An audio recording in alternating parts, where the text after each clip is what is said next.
గోవిందాయ నమః. అందరికీ జయ శ్రీరామ్. కృష్ణం వందే జగద్గురు. భగవద్గీత 3వ అధ్యాయము 27వ శ్లోకం.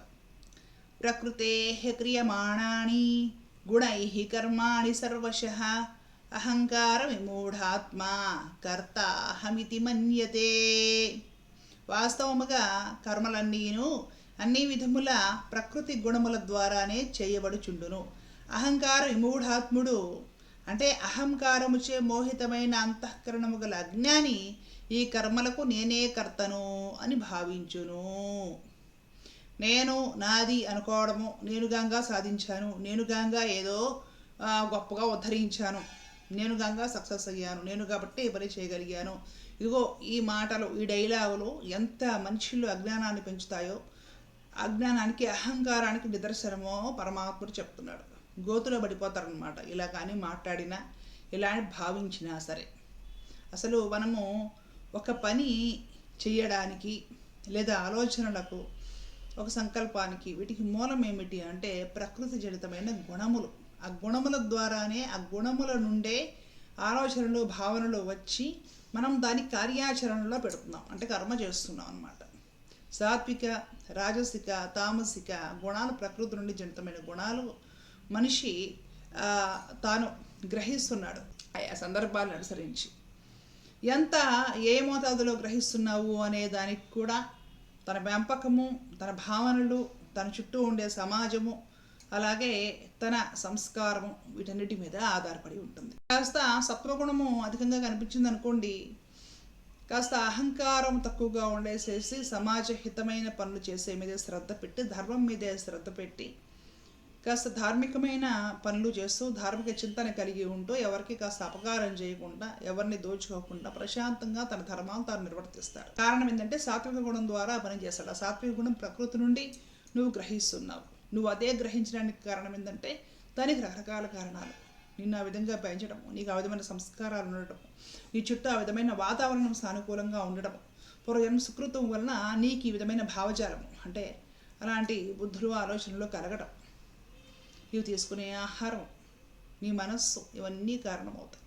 అలాగే రజోగుణం బాగా అధికంగా ఉందనుకోండి, నేను నాది, నేనుగా చేస్తాను అని ఒక అహంకారం లేదా ఈగో అనేది ఒకటి బయలుదేరుతుంది. నేను కాబట్టే చేయగలిగాను, ఇంకొకరి వల్ల అయితే అవుతుందా, నేను కాబట్టే ఉద్ధరించగలిగాను, నేను కాబట్టే ఇలా నిలబడగలిగాను, ఎంతమంది బొక్కబోర్లా పడ్డారు, ఎవరికి సాధ్యం కాదు, నేను మాత్రమే సాధించి చెప్పాను, నేను మాత్రమే, నేను మాత్రమే, నేను మాత్రమే, నేనే. ఈ నేను నాది అనే కేకలు అహంకారానికి, రజోగుణానికి చిహ్నం. ఇది కూడా ప్రకృతి నుండే జనరేట్ అవుతుంది అనమాట. నీ మనసుకి ఎలా అంటుకుంటుంది, ఆ గుణం ద్వారా నీవు ఎలా డెవలప్ అవుతావు అంటే అది నీ సంస్కారాలని, నీ చుట్టూ పరిస్థితుల్ని, నిన్ను పెంచిన పెంపకము, నీ భావజాలము, వీటి మీద ఆధారపడి ఉంటుందన్నమాట. ఈ రజోగుణంలో ఆవేశం కూడా ఎక్కువగా ఉంటుంది, ఈగో అనేది బాగా ఎక్కువగా ఉంటుంది. అలాగే తమో గుణం, అది కూడా ప్రకృతి నుండే జనరేట్ అవుతుంది, నీ మనసుకి ఎక్కుతుంది, నీ ఆలోచనలను బాగా ప్రభావితం చేస్తుంది. తద్వారా నీ కర్మలు ఆ విధంగా అజ్ఞానజనితమైన కర్మ అనమాట. ఇవాడు చేస్తాడు, ఎందుకు చేస్తాడో తెలియదు, ఏం ప్రయోజనమో తెలియదు, ఏం ఆశించి చేస్తాడో అంతకంటే తెలియదు. ఒక విధమైన అజ్ఞానంతో ఎప్పుడూ బ్రతుకుతూ ఉంటాడు. వాడు బ్రతుకు ప్రయోజనం ఏమిటో తెలియదు, కానీ బ్రతికేదో బ్రతుకుతూ ఉంటాడు. పశువులు బ్రతుకుతూ ఉన్నాయి, వీడు బ్రతుకుతూ ఉంటాడు. ఏమిటంటే అజ్ఞానజనితం, అజ్ఞానం పూర్తి స్థాయి అజ్ఞానము, దీనికి తమో గుణం అంటారు అనమాట. అంటే ఏమిటి, ఇప్పుడు ఈ త్రిగుణాలు కూడా ప్రకృతి నుండి వస్తున్నాయి, జనరేట్ అవుతున్నాయి. నీ సంస్కారాన్ని, నీ పరిస్థితిని, నీ చుట్టూ ఉండే సమాజాన్ని, వాతావరణాన్ని, ఇవి తీసుకునే ఆహారాన్ని, నీ విహారాన్ని, వీటన్నిటిని బట్టి ఇవి ఏర్పడుతున్నాయి. తద్దు అనుసరమైన కర్మను నువ్వు చేసుకుంటూ పోతున్నావు. ఇది నేను నాది అనుకోవడం అనేది అవివేకం అని చెప్తున్నాడు పరమాత్మ. నేను నాది, నేనుగా చేశాను, నేనుగా సాధించాను అనుకోవడం అనేది అవివేకం. తద్వారా అహంకారం పెరిగిపోతుంది. లేదా ఆ చేసిన పనులు ఎప్పుడైనా ఫెయిల్ అయినప్పుడు నేను ఓడిపోయాను, నేను నాశనం అయిపోయాను, లేదంటే నేను చేయలేకపోయాను, నేను సాధించలేకపోయాను, నేను ఏం చేసినా కూడా సక్సెస్ అవ్వలేకపోతున్నాను అని ఆత్మన్యూనతా భావంతో నీకు ఆపాదించుకొని నీకు నీవు ఒక విధమైన బాధలోకి వెళ్ళిపోయి కుంగిపోయిన మనసుతోటి ఆత్మహత్య చేసుకోవడమో, నీ జీవితాన్ని నీ చేతులతో నాశనం చేసుకోవడం కూడా తప్పు. అసలు ఒక పక్కన నేను సాధించాను, సక్సెస్ అయ్యాను అని ఒక అహంకారం తలకెత్తడము, లేదా నేను ఓడిపోయాను, నా జీవితం నాశనం అయిందని ఒక కృంగుబాటుకు లోనవ్వడం, ఆత్మన్యూనతా భావానికి లోనవ్వడం. వీటికి కారణాలు ఏంటి అంటే అదైనా ఇదైనా నేను నాది అనుకోవడమే కదా కారణం. కానీ పరమాత్మ ఏం చెప్తున్నాడంటే నేను నాది అనుకోవద్దు. ఇదంతా కూడా ప్రకృతి జడితమైన గుణాల ద్వారా నీ ఆలోచన పరంపర ఏర్పడి తదనుగుణమైన కర్మ మనసు ప్రేరేపించడం వలన నువ్వు చేయడం వలన అది కూడా ఆసక్తి పెట్టుకొని ప్రతిఫలం ఆశించి చేయడం వలన నీకు వచ్చిన లాభము నష్టము. ఆ లాభం నాదనుకుంటే అహంకారం పెరుగుతుంది, నష్టం నాదనుకుంటే ఆత్మన్యూనతా భావం పెరిగి ఆత్మహత్యలు చేసుకుంటావు. అహంకారం పెరిగినాడు గర్వపడి 10 మందిని అవమానేస్తాడు. ఆఫ్టర్ ఆల్ నువ్వు ఎంత నా ముందు అంటాడు. ఆత్మన్యూనతాభావం పెరిగిపోయిన వాడు నా బతికే వేస్ట్, ఏ ఊరేసుకోను, ఇంకెంత చేసుకొని చచ్చిపోతాను, ఈ బతుకు చాలిస్తాను అంటాడు. ఈ రెండింటికి కారణాలు ఏంటి? కారణం ఇదే, నేను నాది నేనే చేశాను, నా వల్ల ఎలా అయింది అనుకోవడం. నీది కాదు, నువ్వు చేయలేదు, నీ వల్ల అయింది కాదురా నాయన, ప్రకృతి గుణముల ద్వారా జరుగుతుంది కాబట్టి నువ్వు సైలెంట్గా ఉండు అని చెప్తున్నాడు పరమాత్మ. ఇలా అనుకుంటే మంచి ఉపయోగం ఏమిటి అంటే మార్చుకోవడానికి అవకాశం ఉంటుంది. నేను నాది అని ఒక అహంకారంతో ఇంత ఉన్నాను అంటే నాలో రజోగుణం ఎక్కువగా పనిచేస్తుంది. దీన్ని ఏ విధంగా నేను తగ్గించుకోవాలి, ఎట్లా నేను లెస్ చేసుకోవాలి? రజోగుణం అనేదాన్ని నాదో అధికంగా పొడసూపింది అనేది నువ్వు ఐడెంటిఫై చేసి దీన్ని ఎలా తగ్గించుకోవాలి? సాధన ద్వారా తగ్గించుకోవచ్చు. ముందు అసలు తెలుసుకొని ఒప్పుకునే గుణము నీకుంటే, అంగీకరించే గుణము నీకుంటే ఇది వద్దులా ఉండకూడదు.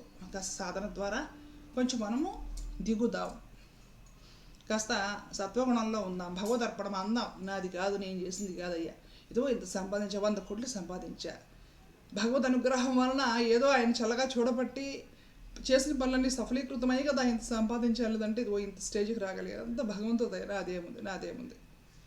నేను మార్చుకోవచ్చు.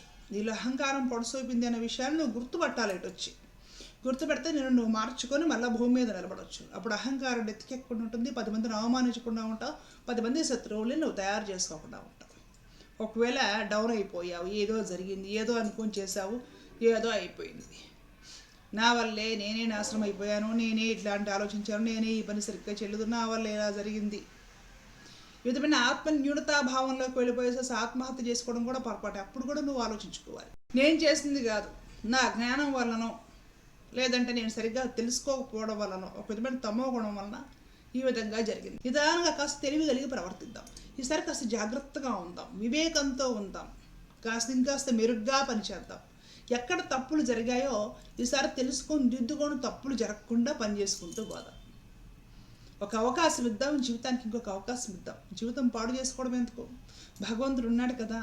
మనలో ఉన్న అవకరాలు, లోపాలు, బలహీనతలు, తమో గుణము, అజ్ఞానము కాస్త దిద్దుకునే ప్రయత్నం చేద్దాం అనే ఒక ఆలోచన చేసేసి ఈ గుణాన్ని డౌన్ చేసేసి సత్వగుణాన్ని నీవు క్యాప్చర్ చేసుకోవచ్చు, సప్తగుణాన్ని గ్రహించవచ్చు. కాస్త సత్వగుణాన్ని గ్రహించి కాస్త తెలివిగా వివేకంతో ఉండి సూక్ష్మ బుద్ధితో ఉండి ఎక్కడ లోటుపాటు జరిగాయో తెలుసుకొని మరలా ఆ పని సవరించుకొని మరలా చేసి సక్సెస్ అవ్వచ్చు. ఎప్పుడు నేను కాదు చేస్తున్నది, ప్రకృతి గుణాల వలన నాకు ఇలాంటి ఆలోచనలు కలుగుతున్నాయి, ఇలాంటి పనులు చేస్తున్నాను అని ఒక స్పృహ నువ్వు కలిగి ఉంటే, ఆ స్పృహ కలగాలనే పరమాత్ముడు ఈ శ్లోకం 27వ శ్లోకం చెప్తున్నాడు అన్నమాట. నేను నాది అనుకొని మనుషులు చేయడం, మేమేదో చేస్తున్నాం అనుకోవడం అజ్ఞానము. వాస్తవంగా కర్మలన్నీను అన్ని విధముల ప్రకృతి గుణముల ద్వారానే చేయబడుచుండును. అహంకార విమూఢాత్ముడు, అహంకారము చే మోహితమైన అంతఃకరణము గల అజ్ఞాని ఈ కర్మలకు నేనే కర్తను అని భావించను. ఈ పనులన్నిటికీ నేనే కర్తను అని భావించేవాడు అటు అహంకారంతో కన్ను మిన్నుగా అనకుండా ప్రవర్తించి నేల మీదైనా పడతాడు, లేదా ఆత్మన్యూనతాభావంతో ఆత్మహత్య అయినా చేసుకొని తనువు జారించేస్తాడు. అర్థమవుతుంది కదా. కాబట్టి నేను నాది అనుకోవడం చాలా పొరపాటు. నేను గంగా చేశాను అనుకోవడము, మనం బాగా అప్లో ఉన్నప్పుడు డౌన్లో ఉన్నప్పుడు 2 సార్లు తప్పే, మన జీవితాన్ని పాడు చేసేది. కాబట్టి ఇలాంటి గుణాలు, రజోగుణము, తమో గుణం లాంటివి ఉంటే సవరించుకొని బుద్ధి సూక్ష్మతతో వివేకంతో కాస్త ఆలోచించుకొని ఎక్కడ ఇబ్బంది ఉంది, ఎక్కడ నేను అహంకరిస్తున్నానో తగ్గించుకుంటే మంచిది, ఎక్కడ ఆత్మన్యూనత భావానికి లోనవుతున్నానో ఇది నేను వదిలించుకుంటే మంచిది. ఇలాంటి ఆలోచనలు చేసి ప్రకృతి గుణాలు ఇవ్వండి, సత్వరజ తమో గుణాలు. తమో గుణం అంటే నిదానంగా దాన్ని తగ్గించుకోవడం సాధన ద్వారా. సత్వగుణంలోకి వెళ్ళు. రజోగుణం అంటే నిదానంగా తగ్గించుకోండి, సత్వగుణంలోకి వెళ్ళు. బాగుండు, ప్రశాంతంగా ఉండి పనులు చేయి, నీ విద్యుక్త ధర్మం నిర్వర్తించు, భవదర్పణం గావించు కర్మలు, నీకు పనులు అవుతాయి, నువ్వు తరిస్తావు, మోక్షానికి వెళ్తావు. అలాగే మనిషి మీద సత్వరజ తమో గుణాలు ఎప్పుడు పనిచేస్తూనే ఉంటాయి. నిద్రపోయేటప్పుడు ఒక తమో గుణం కావాలి, కొన్ని కావాలి. కొన్నిటిని మనం మనసుకి ఎక్కించుకోకూడదు. విపరీతంగా కర్మ చేసేటప్పుడు ఆ స్పీడ్లో రజోగుణం కనపడుతుంది, నిద్రపోయేటప్పుడు తమోగుణం కనపడుతుంది. అలాగే కొన్ని మంచి పనులు చేసేటప్పుడు, భగవదారాధన చేసేటప్పుడు, మంచి పుస్తకాలు చదువుకునేటప్పుడు, మంచి మాటలు వినేటప్పుడు, మంచి పరిసరాలకి దేవాలయాలు లాంటి మంచి చోటకు వెళ్ళినప్పుడు, మంచివి చూసినప్పుడు మనలో సత్వగుణం పొడసొస్తుంది. ప్రకృతిని అనుసరించి గుణాలు 3 మనలో రోజు కనపడతాయి, నిత్యము కనపడతాయి. అది వేరు. ఒక గుణమే అధికంగా ఉండేసేసి ఆ గుణం ద్వారా మనం అహంకరించడమో, పాడైపోవడమో, జీవితాన్ని పాడు చేసుకోవడమో వేరు. అలాంటివి ఉంటే వాటినే బలహీనతలు అంటారు. అహంకారము, ఆత్మనిర్త భావన 2 బలహీనతలే, మనిషిని పాడు చేసేవి. ఇలాంటివి ఉంటే ఈ గుణాలు తగ్గించుకొని దీనికంటే అత్యుత్తమమైన గుణాన్ని, సత్వగుణాన్ని పెంచుకునే ప్రయత్నం నీ చేతుల్లో ఉంది. ఎలా చేసుకోవాలంటే సాధన ద్వారా. సాధనమున పనులు సమకూరు ధరలోన. ఈ సాధన ద్వారా ఒక మంచి గుణంలోకి నీవే వెళ్ళు. అంటే నీలో అలవాట్లు మార్చుకో, ఆలోచనలు మార్చుకో, ఇంకాస్త మంచిగా ఆలోచించడం ప్రయత్నించు, వివేకంతో ఆలోచించడం ప్రయత్నించు, విచక్షణతో ఉండు, సూక్ష్మమైన కుశాగ్ర బుద్ధితో ఉండు, చక్కగా ఉండు. అలా ఉండటానికి నీకు ఛాన్స్ ఉంది, నీ చేతిలోనే ఆ విధమైన విధానం ఉంది, అవకాశం ఉంది. కాబట్టి నువ్వు చేస్తున్నావు పనులుంటే ప్రకృతి చింతమైన గుణాలతో చేస్తున్నావు. కాబట్టి నేను నాది అనే అహంకారము వద్దు, అది అజ్ఞానం చేసే పని అని పరమాత్మ ఇక్కడ జాగ్రత్త చెప్తున్నాడు. ఈ జాగ్రత్తలు మన మంచి కోసం, మనం కుంగిపోకుండా, అహంకరించకుండా మనిషిలా నిలబెట్టడం కోసము ఇది అవసరం.